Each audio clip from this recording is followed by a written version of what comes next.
Hello, welcome to Engineers Gospel.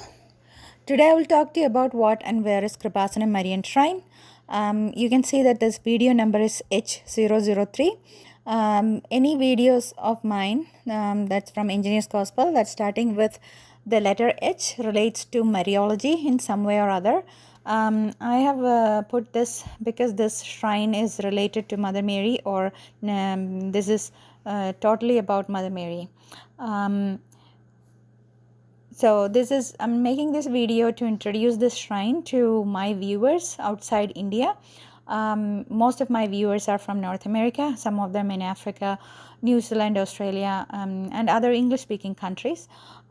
So for those people who have never heard about this shrine, the English-speaking viewers, it's for them that I'm making this. But some people from India who are not from Kerala, who doesn't understand Malayalam, will also find this video useful. If you find any mistake here regarding any facts about the shrine, do please make sure you comment under the video and let us know, because things can change over time. I'm recording this video in June 2023. I have tried to put in things with enough background study, but I may have gone wrong here and there. But if there is anything like that, you can definitely comment under the video. Before going any further, I would make a disclaimer here. I am not officially associated with Kreupasanam Shrine, and I do not have any personal or official acquaintance with Dr. Father V.P. Joseph, the founder director of Kreupasanam Shrine, until the time of publishing this video. Okay, and even though I look forward to meeting him once in my life, I don't know if that will happen or when it will happen. Anyway, so moving forward, I would also talk about the official website of Kreupasanam Shrine. That is kreupasanam.marianshrine.com. That's their official website. I will give the link in the description of this video, and also the official Kreupasanam YouTube channel. That is Father V.P. Joseph Kreupasanam Official. That is the official YouTube channel of this shrine. I will specifically talk about this YouTube channel because there are so many fake channels who have named themselves as Kreupasanam, or in some way or other use the profile picture of the Kreupasanam Mother Mary, or if sometimes they they cut the video from this official YouTube channel and post them there as if it is their video, and try to get viewers and clicks and obviously the advertisement money that they're looking for. So I would like to specifically say that this is the official YouTube channel that I have shown here, Father V.P. Joseph Kreupasanam Official. That's the official website of YouTube channel as of 2023. And the other thing is, I'm not related to this Kreupasanam Shrine in any way. The only reason why I'm making this is for the English-speaking viewers, because most of the programs in the shrine are in Malayalam language, and also the YouTube channel, most of the videos are in Malayalam. So those English-speaking viewers have a difficult time understanding what they're speaking or what they're saying, and how they can do a Marian covenant and things like that. There are so many people wanting to do a Marian covenant, but do not know what this is, how can they do it, or where the shrine is, and all these things. So I'm making it clear for those people, and even some of the people from India, from other states outside Kerala, can also get an understanding of what the shrine is and how they can get around it.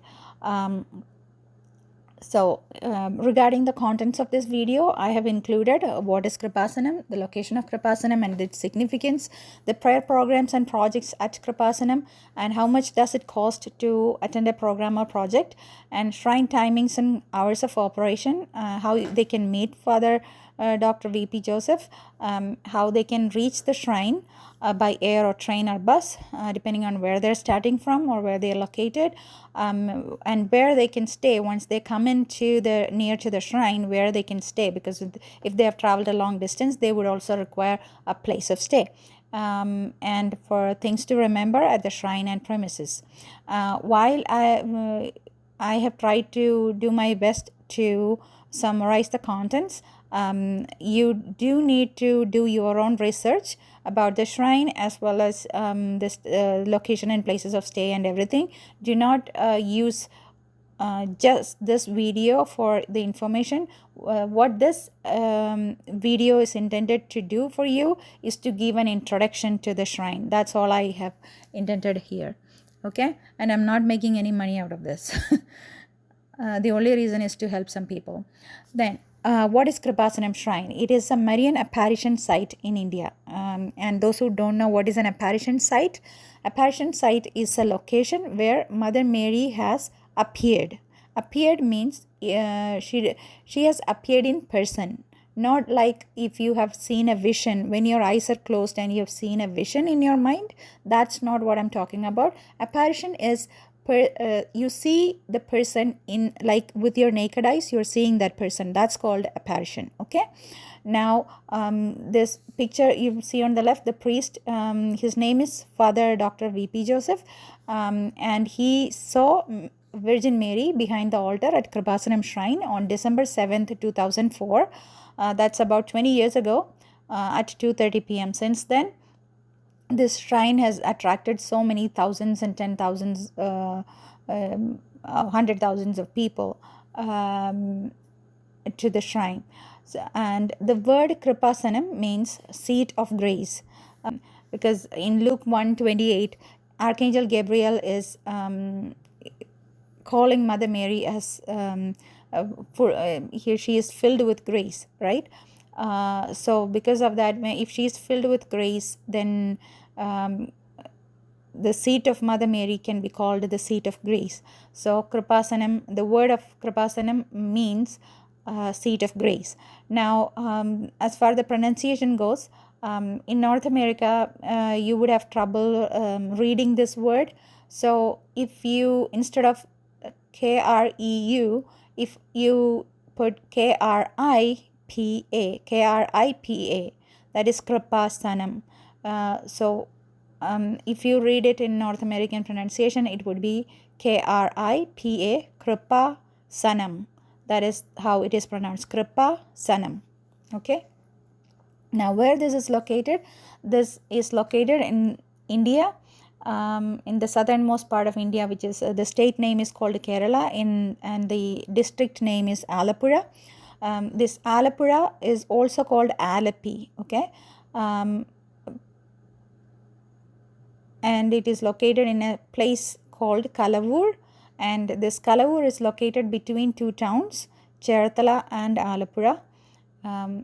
And this Kreupasanam Shrine is 75 kilometers away, roughly 30 miles away from Cochin International Airport. The significance of Marian Shrine, this particular Marian Shrine, that hundreds of incredible miracles happen every day, and then the devotees who visit there or uses the prayer programs or projects from there, they get into a deeper relationship with God through Mother Mary, and they get elevated. There is a prayer project in Kreupasanam that's called a Marian Covenant, and if you enter into Marian Covenant, you definitely get into the next level of spirituality once you complete it. Then you can reset your life here. This resetting your life, this is the most important part that I found interesting, because all of us, being Catholics, are pretty much well aware of the importance of different types of prayers in our life. We recite a lot of rosaries, we recite other different types of novenas, different types of prayers. We go to confession, attend mass. There are a lot of things that we do in our life, but sometimes we get into some issues, so much so that we feel like nothing is working anymore. And at that point, when we are in complete disaster or destruction, this Kreupasanam Shrine can reset your life. When I say resetting your life, I will give you an example. Suppose you are in a very difficult situation where you have financial issues already, you are struggling really hard to make ends meet, and at that time you are on the top of that, you are having a relationship with issue within the family, and on the top of that you're having your child having a health issue, and now you have to find money for treatment, and then you're suddenly losing your job, and on the top of that you yourself is getting sick. What will you do in this situation? You don't know which one to fix, what to pray for. Do you pray for getting a job? Do you pray for the child's health, or do you pray for your own health? What will you do in that scenario? So when you have a lot of trouble, and you feel like there is nothing can do anything in your life, or there is no hope, at that time you can go to Kreupasanam shrine, or if you're away from it and you have no finances to go there, you can even do an online Marian covenant and you can reset your life. Miracles happen during the 90 days when you are in a Marian covenant.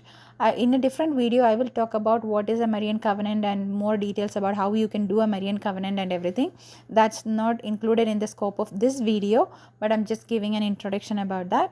But and this Kreupasanam shrine, this is the only Catholic shrine where you can officially enter into a covenant with God. A covenant with God means you are entering into a bilateral agreement with God. That is, you are telling God that I will do certain things, this, and this, and you submit your request to God. But when you say that, you would think it is same as you would offer something, you offer some prayers, like you are saying, okay God, if I get a job, then I will recite 100 rosaries, or if I get a job, I will attend 30 days of Holy Mass, or something like that. You are offering it. But in that scenario, you are offering that in front of God. You are the one who makes the choice of what you're going to do, right? You decided that you will attend Mass for a month, or you decided that you will you will recite 100 rosaries and things like that. But in this case, in the case of Kreupasanam shrine, you are not the one who decide what you will be doing. The shrine already has told a set of things that you need to do. When this was done by the direction of Mother Mary herself. The shrine has put forward a few things which was given by Mother Mary, and you do those things that Mother Mary has asked us to do, and then once you do complete that, then Mother Mary will fulfill the 6 requests that you submit to her. So I will give a few examples of people who went there and did their prayer and what happened in their life. I will tell only the first one in detail, the testimony one. I'll give that because that's also a good example of resetting your life. The remaining ones also are big miracles. The testimony number 4 and testimony number 5, those are in English language, so I will suggest you to go to that link and listen to it yourself, because it is in English. The rest of them you would have to if you don't know Malayalam language, then you would have to stick to what I say. I'm just summarizing it. I'm not giving in much details of it, but for testimony 4 and 5, you can go yourself and hear it. Okay, do watch the description of this video. I have given links for each of these testimonies. So the first one is about this poor man.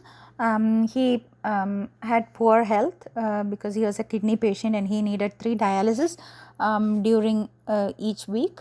and he didn't, obviously, in India the healthcare is not free, and usually people, normal ordinary poor people, would not have any insurance either to cover their costs, so they have to find their money by themselves. So that means this man is already facing too much issues. He, on the top of having poor health, now he doesn't have enough money to treat himself. So at that time, the only income, well, they didn't have any income, and they were living in a rental home. They didn't have money to pay the rental cost either. And then he, at that time, he took a covenant, and took this Marian covenant. They went to the Kreupasanam shrine and took Marian covenant, and within 27 days his wife got a job. Well, this job has also some speciality, that is, she tried for this same job at the same location many times. She went there and asked for the job many times, but they refused. And once they did this Marian covenant, this Marian covenant is for a period of 90 days. So during the first 27 days of that 90-day period, the location where she was trying to get a job, they themselves called her and asked her to go get into the job, and it's a permanent job. Then the next thing is, because he is a kidney patient, he needed a reasonably good location, because he has this, he would be prone to getting infections, because he's doing dialysis 3 times a week. Now in a rental home, that was not possible for him. Then, hearing their story, some good people from Vincent de Paul Society came forward, and they donated a home. When you hear about donating a home, you would think that this is an old rotten home somebody donated, which they don't want anymore. That's not the case. They built a home for him.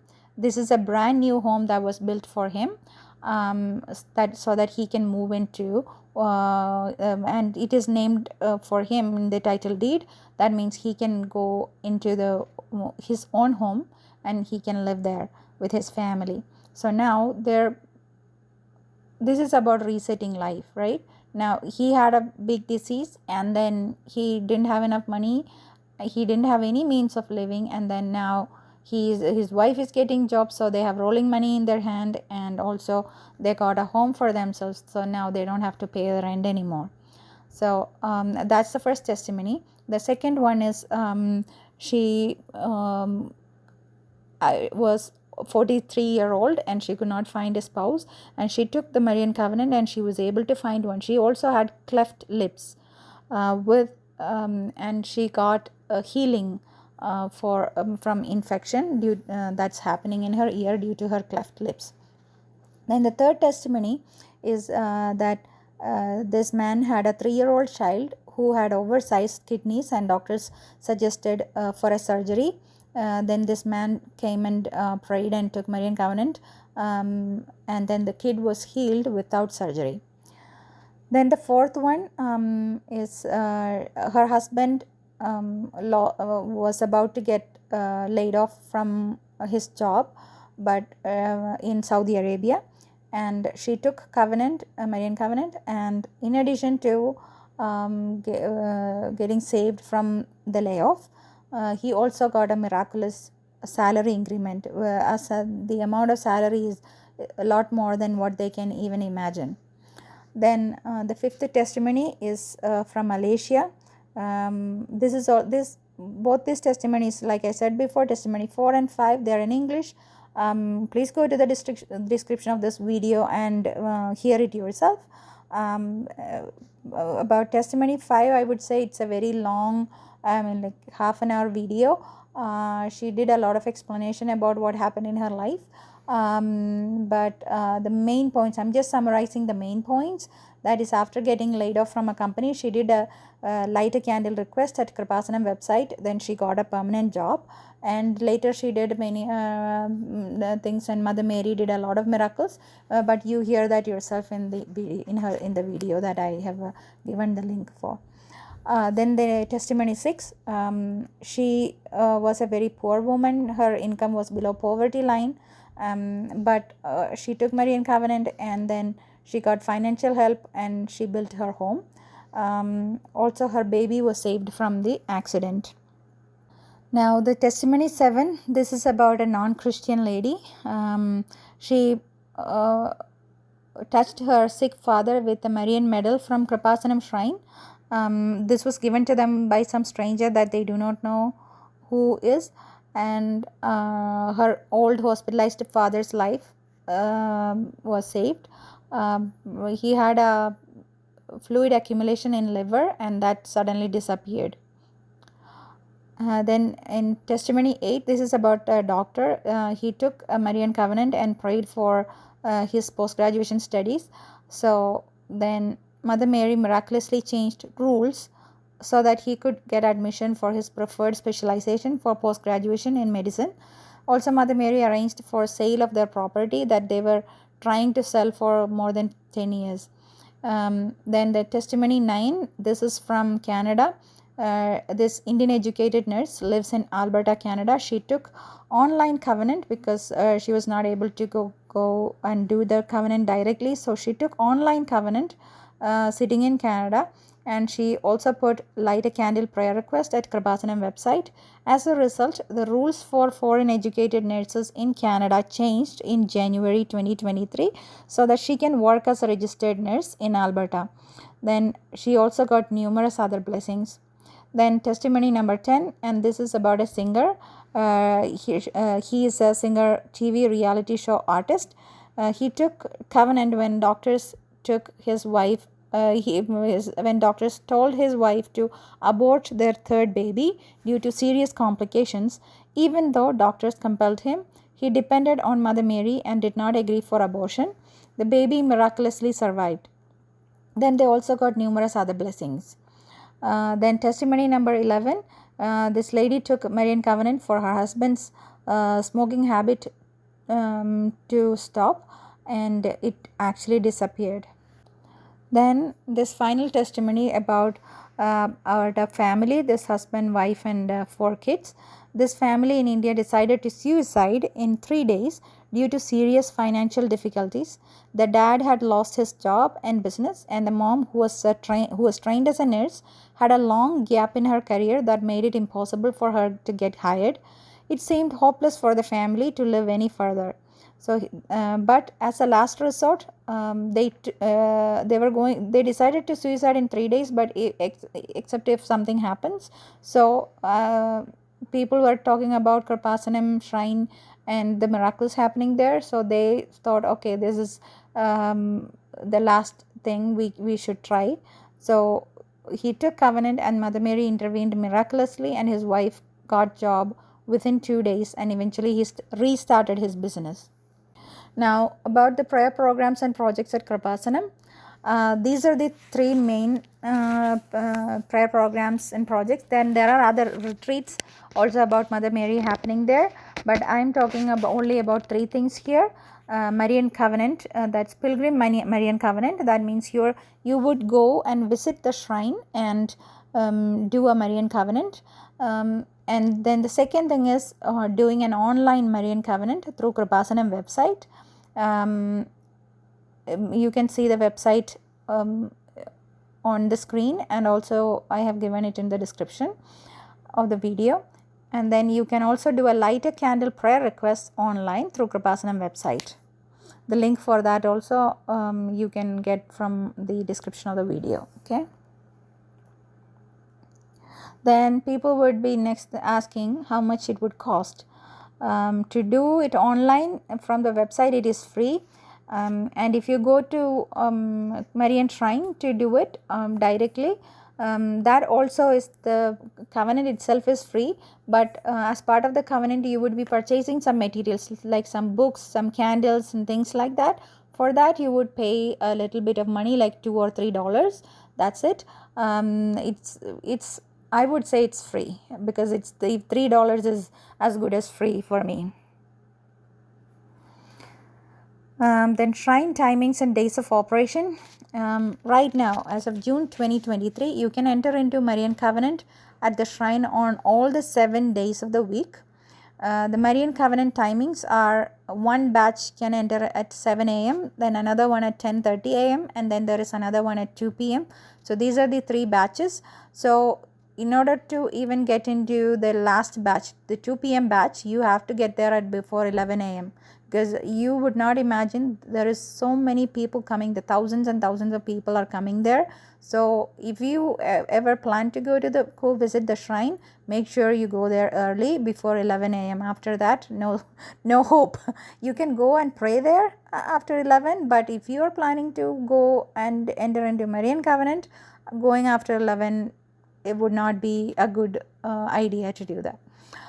Then the next thing is new covenant, the location, because inside the building, the first floor of the building, you can do new covenant, and in the second floor of the building you can do covenant renewal. A covenant renewal means, because the Marian covenant is for 90 days, so after the 90 days you can renew it for another 90 days. If you want to do that you can do on the second floor. Then Holy Mass is there are 2 timings for Holy Mass at the shrine, at 7 a.m. and 8:30 a.m.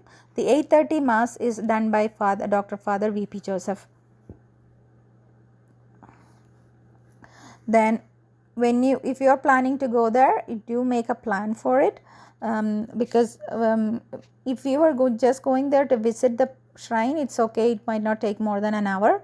But if you are planning to take Marian Covenant, then be prepared to spend around 8 hours at the shrine.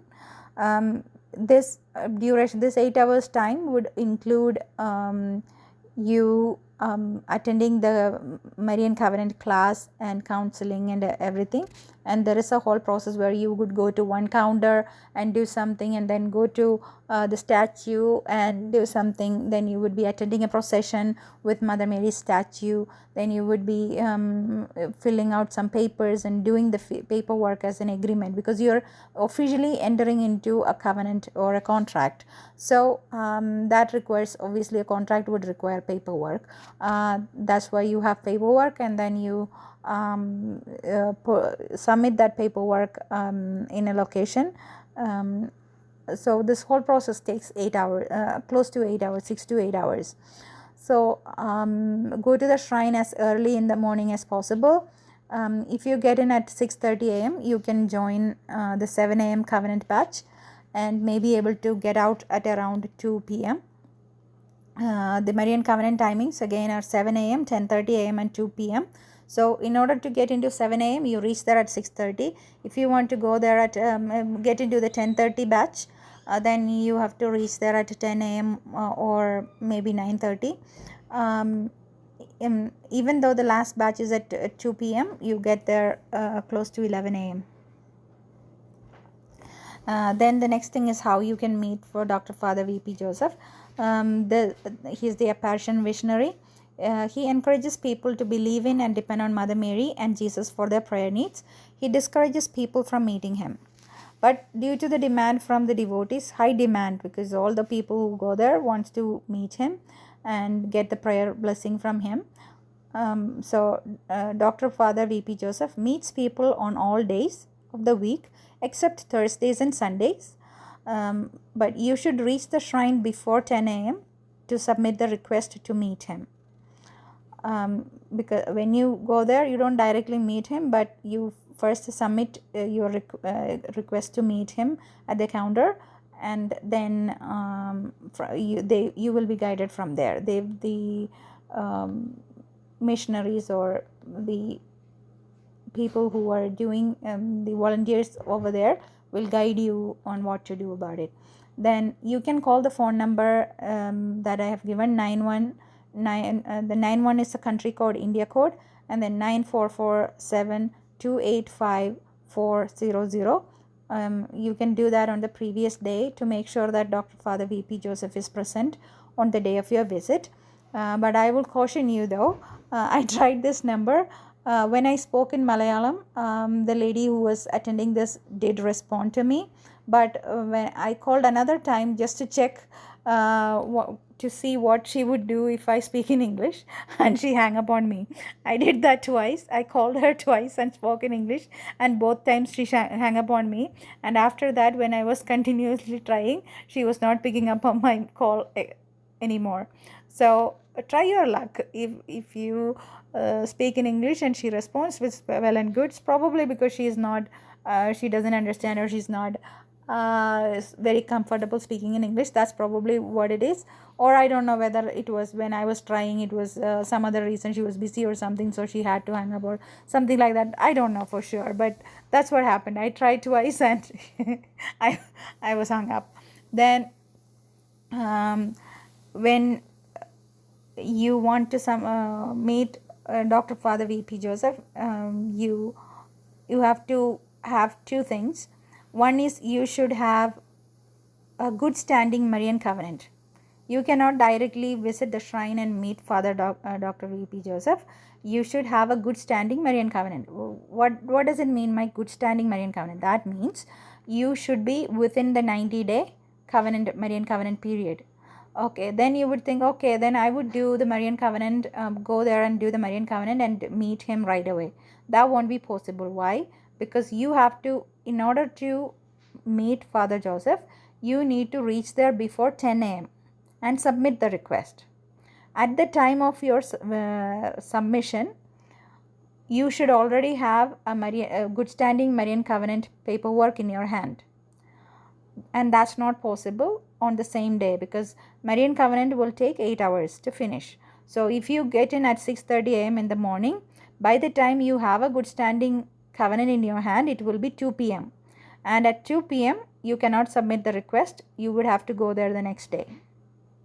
Okay, so the proper document, you should also have the proper documentation proving your need. I cannot, for example, go there and just say do a Marian covenant, and then the next day morning I go there, I want to meet Father Joseph. I should have some valid reason why I'm meeting him. I cannot just go and say hello to him. I should have a valid reason.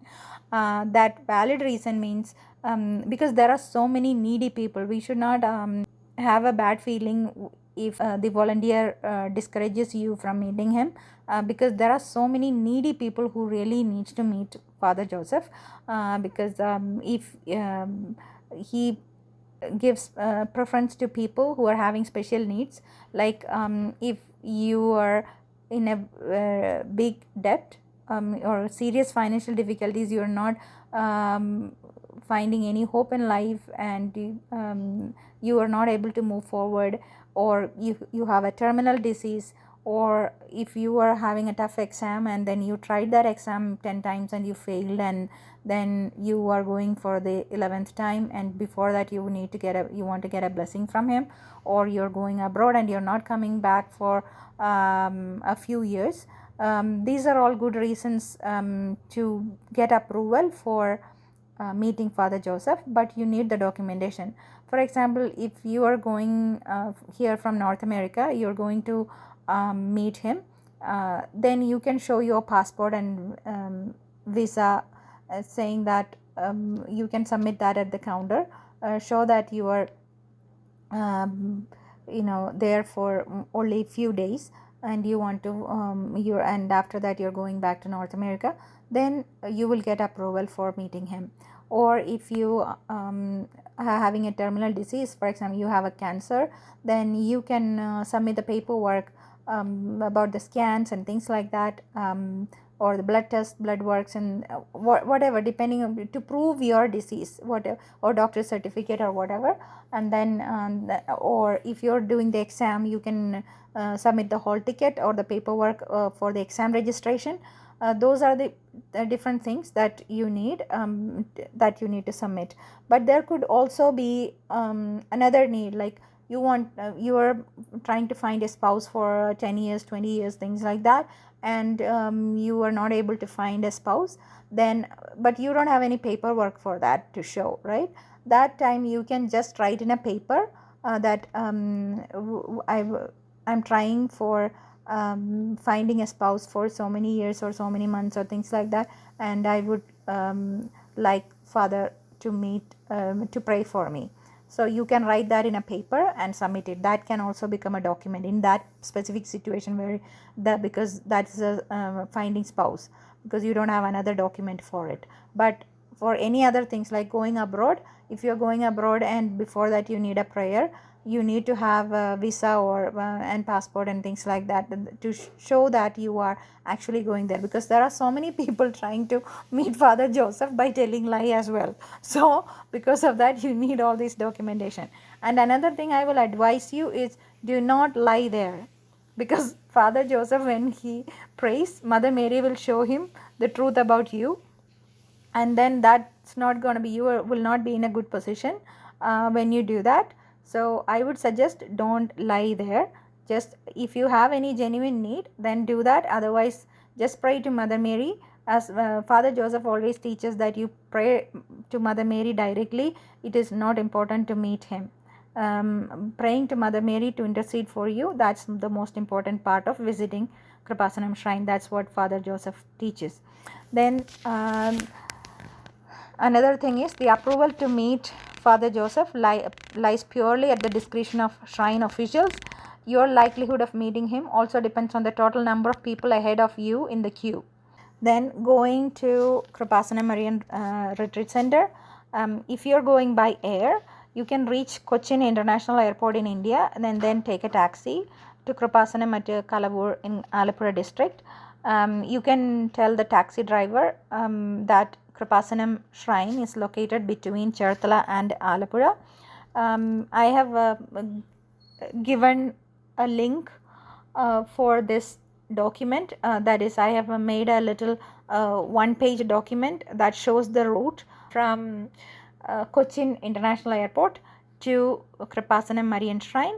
So you can download it and print it and keep it in your hand when you get down at Kochi Airport.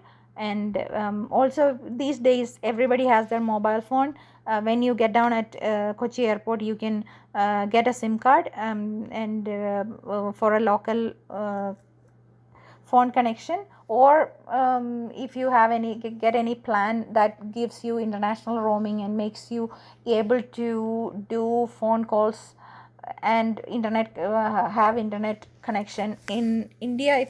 If you get something like that, then that would work as well. Put Kreupasanam Marian Shrine in Google Maps, and the Google Maps will take you as well. If you are going there from the north side of Kreupasanam, that is from cities like Delhi, Mumbai, Bangalore, then you reach Ernakulam North railway station in Kerala, India, and then take a bus or taxi or auto rickshaw to reach Vaitila Hub, and then take a KSRTC bus from Vaitila Hub to Alappuzha and get down in front of Kreupasanam. You don't have to go all the way up till Alappuzha. You can this Kreupasanam is before the Alappuzha town.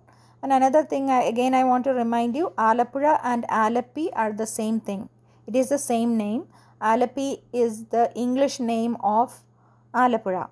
But these days people only use the name Alappuzha, I guess. But if you are referring to some websites, if you are studying more about the location, and somewhere if you see somewhere it is written as Alappi, it is the Alappi is same as Alappuzha. Okay, they both refer to the same thing. Then all KSRTC buses, including super fast buses, will be stopping in front of Kreupasanam, so you don't have to worry about that. Then the second option is to reach Alappuzha railway station in Kerala state, and then take a private bus from outside the railway station to Kalavur. And if you are going to Kreupasanam from the south side of Kreupasanam, that is from Kollam, Thiruvananthapuram, etc., then you can first reach Alappuzha railway station in Kerala, and then take a private bus from outside of the railway station to Kalavur, and then take an auto rickshaw from Kalavur, or you can take a KSRTC bus to get down in front of Kreupasanam. You can, from your city itself, from Kollam, you can directly take a KSRTC bus. Instead of getting into a train, you can directly go to Kreupasanam using a KSRTC bus. And then you can take a KSRTC bus that stops in front of Kreupasanam, because ordinary KSRTC buses have stops in front of Kreupasanam, and super fast or other faster buses have request stop allowed in front of Kreupasanam. So you can just get down right in front of Kreupasanam. So if you are coming going to Kreupasanam from anywhere near to anywhere in India, and you are traveling by land, then your best bet would be to get down at a railway station and then take KSRTC bus. When I'm talking about KSRTC bus, that means Kerala State Road Transport Corporation bus. These KSRTC buses are run by the state government, and private buses are owned by private individuals. So the private buses do not have a bus stop. They don't have a bus stop approval in front of Kreupasanam, but KSRTC buses have that approval. And the best part is, even the super fast buses, for example, if you are getting into a KSRTC bus from Ernakulam Vaitila hub, then that super fast bus also can stop in front of Kreupasanam. So all you have to do is ask the bus conductor, to stop in front of Kreupasanam. Then if you're going by a private bus, they do not have a stop at Kreupasanam, so you would get down at Kalavur bus stop and then take an auto rickshaw. If you don't know how to read it, it is read auto rickshaw, okay, to the shrine, or walk 1 kilometer, approximately 1 kilometer from Kalavur bus stop. That's another way to reach Kreupasanam shrine by bus. Then accommodation and places of stay. I'm not telling you where to stay. I'm just giving you some general information to find a place location for staying. First, you can read general information about the town using tripadvisor.in. There are also other websites you can refer to. I'm just giving you one example, okay? tripadvisor.in. And then search in one of these below websites and compare prices and book a room. You can use priceline.com or Expedia or booking.com, and when you're booking, you should search for Kalavur Alappuzha. Why I'm telling you Kalavur instead of, people might think, why not I stay in Kochi, Ernakulam city, because in Ernakulam city you will have a lot more choices for accommodation compared to going to a town like Alappuzha or a small place like Kalavur. The thing is, Kreupasanam, if you want to make a Marian covenant, like I said, it will take 8 hours. So it is important that you stay near to Kalavur. Otherwise, if you're staying in Kochi, what happens is you would have to travel like 2 to 3 hours in the morning to reach there. So you might not be able to reach there at 6:30. You can also go there, you can reach there at 9:30 if you start from Ernakulam at 6:30. Ernakulam means Kochi. If you are starting from Kochi at like 6:30 in the morning, you might reach there about 9:30, which is good enough to get into the second batch of Marian Covenant, which is good as well. But just in case, if you don't want to take any chance, you want to get there at 6:30 in the morning, then you should stay somewhere near to Kalavur. That's when you would have to search for Kalavur itself, but it's all up to you. Then before booking, you can check in Google Maps to see how far your room location is from Kreupasanam. Then when you're visiting the shrine, you should remember that thousands of people visit Kreupasanam shrine on a daily basis. So protect your belongings and valuables. Beware of the theft. Then give donations only at the counters. Sometimes you may want to give a donation to the shrine for its running. Then make sure that you do that at the counter and get receipts. Beware of the fraudsters acting like a representative of the shrine or acting like a volunteer at Kreupasanam and then ask you for money. You must take receipt even if you are only giving rupees 100.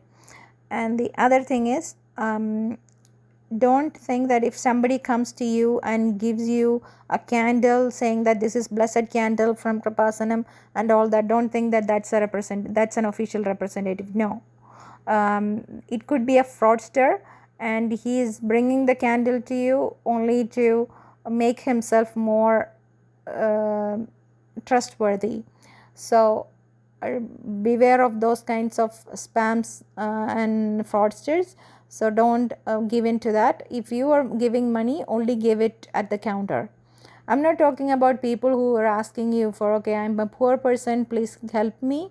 That's a different thing. That's up to you, to your choice. But if you are making a donation to Kreupasanam shrine, you have to do that at the counter, and you must take a receipt.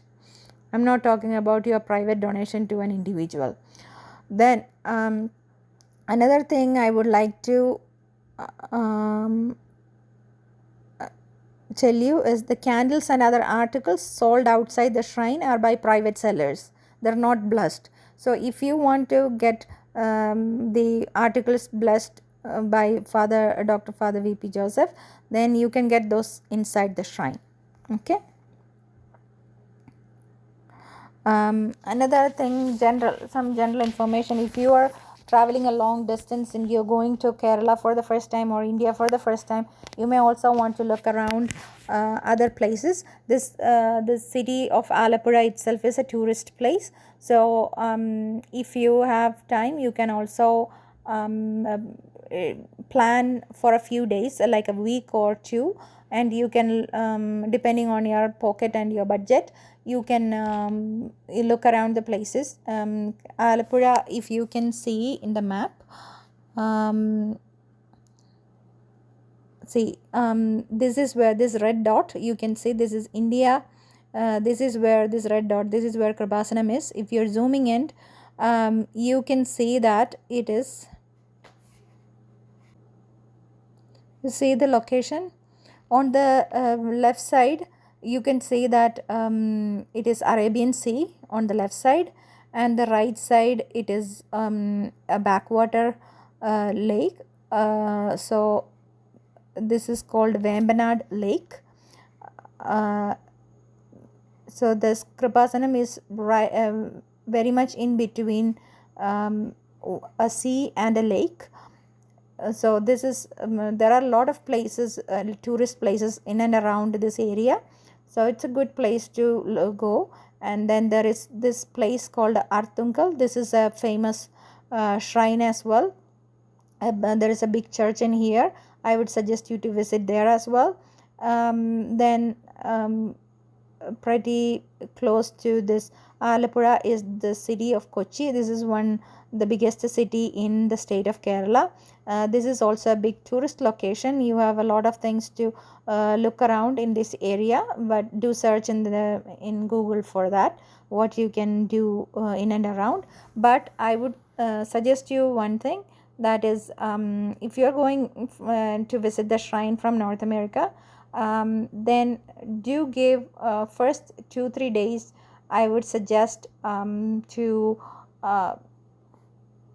leave. Do not go to the shrine directly, except if you have only 2 days and you want to visit the shrine, then go directly. But otherwise, because of the time lag, because this place is about just on the opposite side of the globe, that means if you are going from here, you are like India, the time in India and North America is just day and night reversed. So for example, I'm telling you roughly, because there is a lot of time zones in North America itself. You have like 5 or 6 time zones in the US and also in Canada.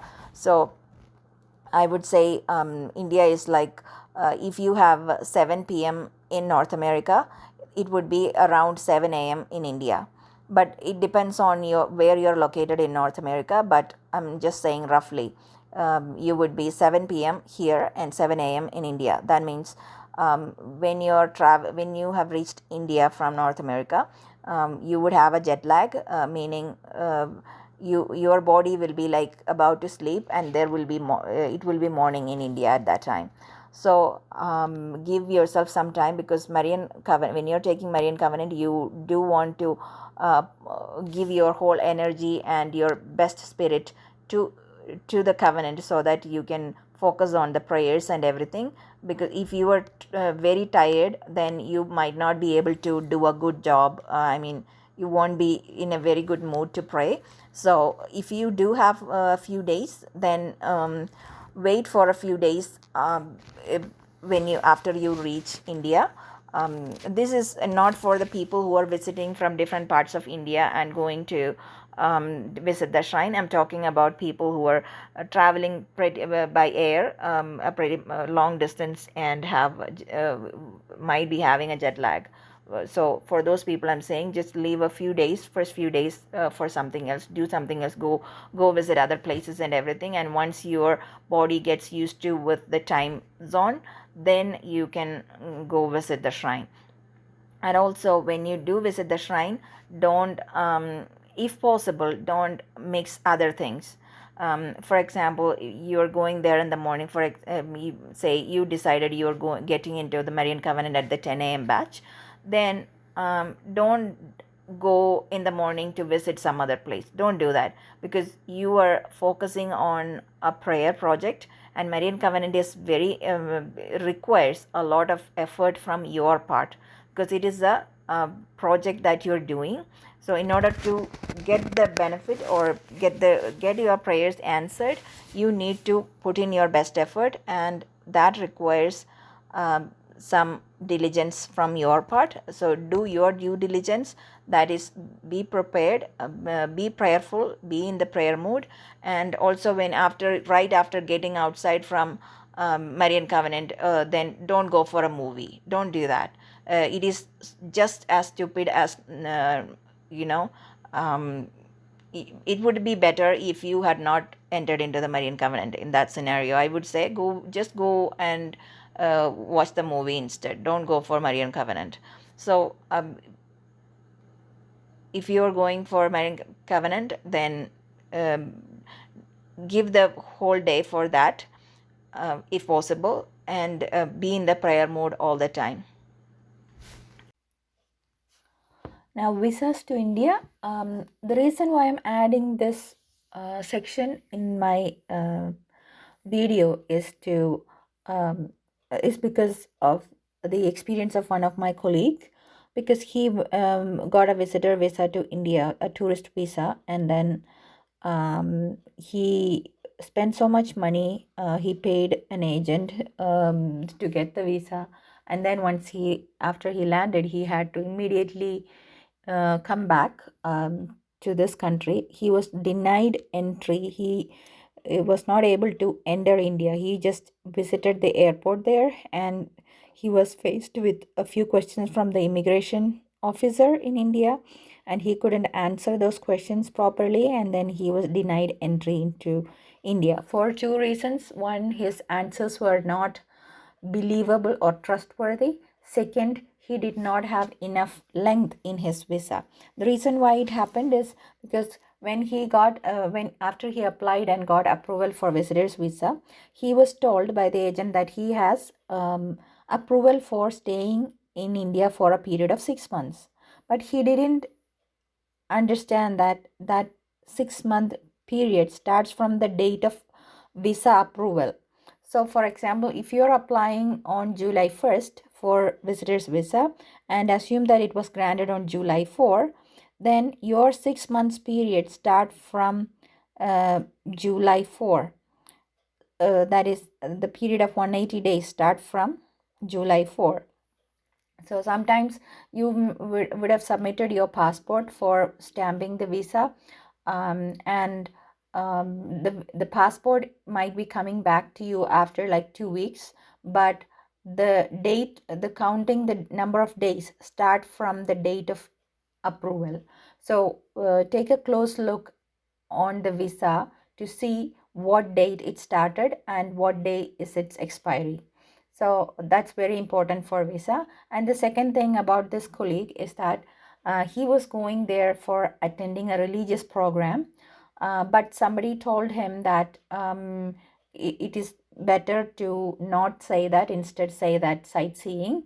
Why? Because the government of India right now, it is run by BJP, that's a political party in India, and they are opposed to they see everything skeptically. Even though you are going there to attend a religious program, not going there as a missionary or for conversion or anything, they see everything like a conversion agenda. So even though you are going there to pray in a church, that's not how it is seen. So especially foreign nationals, when they're going to India, um, uh, it is advised, he was advised that not to say anything about religious um, reasons. So what he did was, when he landed, he said sightseeing, but then the immigration officer asked him what places does he want to visit, and then he was not prepared for an answer, because um, he was mumbling, and he couldn't give a proper answer. So and also because his visa was ending soon, in a week or something, then he had to return back. So that's why I added this section. So when you're applying, if you are a foreign national going to India for the first time, or you're probably going outside your country for the first time, and then you need to know a few things. So I'm just giving you a general information. I would like to let you know that this is for general information only. Then you need to do your due diligence and learn about everything by yourself. I'm just giving you some general information, and I'm recording this in June 2023. Things can change over time, but this can be a starting point for your inquiries. So there are different types of visas to India. The one that you will be applying would be tourist visa. Then you might be confused that the remaining ones are pretty self-explanatory. That is, you're not going there for business, you're not going for employment, you're not going for medical treatment. So you can easily see that it's tourist visa, but you might think it is, why not it's entry visa. So entry visa is for the is given for the dependents of employment visa holders and for people of Indian origin. So these so your application should not be for entry visa, because your spouse is probably not holding employment visa, or our purpose of visiting Kreupasanam shrine doesn't come under anything related to employment visa. So that's going to be a tourist visa. Okay. Then sometimes people might ask a few questions like, do I need a visa to go to India? Yes, all foreigners need a visa to enter India, because some people in countries like United States, they say that they have entry to all countries, but to a certain extent yes, but to India, no. You need a visa to enter India. And then a lot of countries give a visa on arrival. But no, India doesn't give a visa on arrival to any foreign national. So you have to obtain your visa before taking a flight to India. Okay. Then before your visa application, you need to understand that you need to have a passport. If you are going outside for the first time in your life, then do get a passport first. And then if you do have a passport already, then check its expiry date. So for example, you want to travel to India in August, and then now you had your passport hidden somewhere in your closet, and now you took it out and see that its expiry date is in July or August ending. Then the first thing you do would be your passport renewal, not visa application. You go and do your passport renewal, renew your passport, so that it has a lot of expiry room remaining, and then you start applying for your visa. Okay. Then I would like to let you know about e-visa, because that's the easiest way to apply for a tourist visa to India. And about 166 countries are eligible for getting e-tourist visa. Not all countries though, only 166 countries. USA and Canada, obviously I'm talking about US and Canada because I'm talking from North America.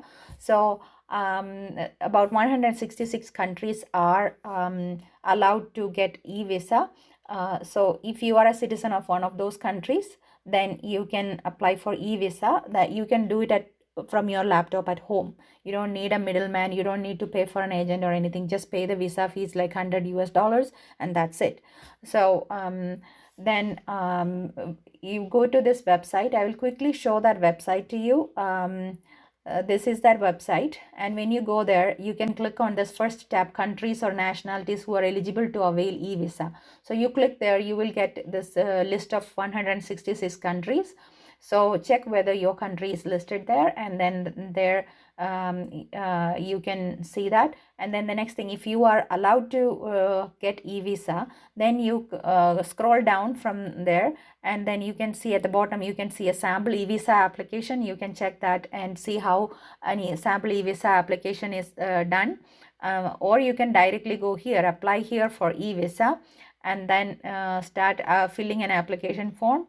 But before coming to this, I would suggest you to go and study what is required to do an application. Okay, so for example, you said your country of you select your nationality, United States of America, then passport type, ordinary passport, then port of arrival. This is something that I would like to show. That's why I came to this page. So the port of entry is Cochin Airport, and I would like to remind you, here in the drop down there are two different ports. So just because you saw Cochin, don't immediately select it.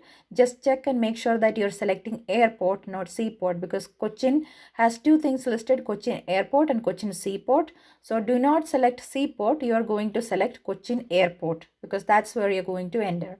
Then your date of birth, then email ID, and for you have to select, fill everything. And then when you come to the visa service, there are a list of drop downs, which kind of visa you're applying. So you are applying for e-tourist visa, and in my case I would be applying for 5 years. Why? Because I don't know, maybe I will change my travel plans. So if I apply for 30 days, that 30 days will start from the date of approval.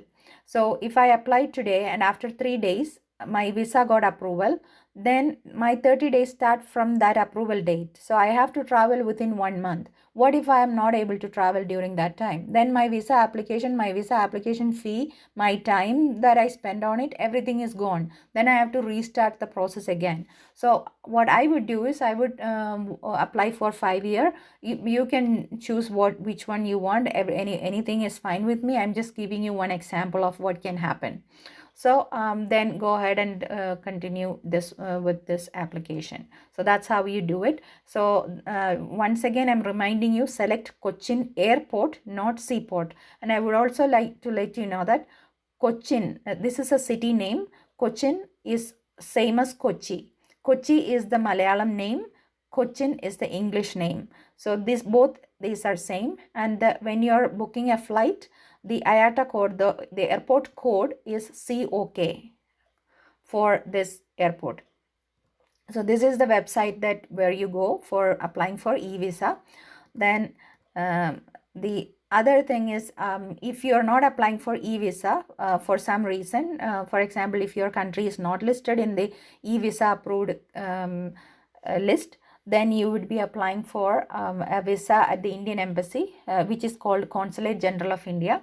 Then if sometimes you might be in a town where an embassy of India is not there, then you may have a BLS office in or nearby your city. So for small towns, BLS office acts like a middleman between the embassy and the visa applicant. They would charge a small fee like $10 for their service. The visa fee is different from the BLS fee. So visa fee will be like $100, then BLS fee will be like $10. So you might be giving a total of $110. So I'm just giving you examples. General information, I would like to again mention that this is general information, not necessarily specifically apply for your country. I'm just giving you general information. Your country, your city, your town is all specific to you, and you should do your due diligence, and you should check for yourself. And plus, I'm recording this in June 2023, so things can change over time. Next thing is who can apply for tourist visa or the regular tourist visa. So specifically, by definition, tourist visa is given for recreation, sightseeing, and casual visit to meet friends or relatives. So there is no other, it says no other activity is permissible on tourist visa.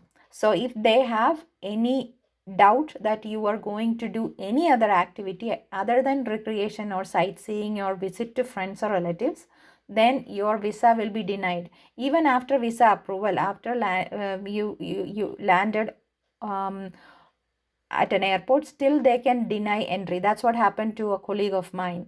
Why? Because he was not prepared to answer those questions. So